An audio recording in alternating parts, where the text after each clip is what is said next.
কি মনে করে আগে আজ আমি যাচ্ছি বাবু, অনুমতি করেন তো ঘরকে যাই। সে কি রে, এই তো এলি, এর মধ্যেই ঘর ঘর করলে আমার ওদিকে ঘর ঘর से থেমে যাবে বাবা। যা যা काम पे जा। আরে কি বুঝছিস পরদিনই ডাকলি কেন?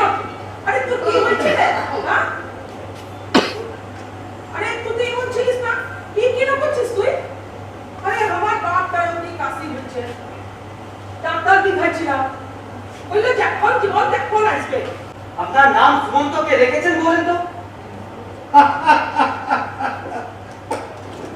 আমার নৌকা কাছে ভেরি ইন্টেলেক্চুয়াল। যাচ্ছে তোকে সব কাম বুঝিয়ে দিবে। কাম করিতে আসি নাই মানে বাপ, এই কুসমি শুনেন কোন দিন আপনার গোলামি করবে নাই।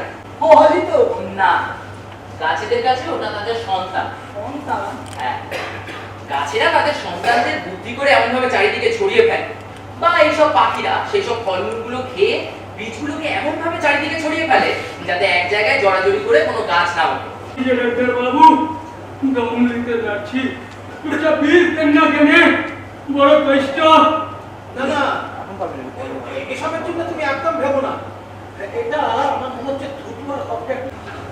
বাপের পিতৃ বটি আমি টাঙিয়ে উচ্চারে বেঁচে থাকবো যতদিন বাঁচি আছি।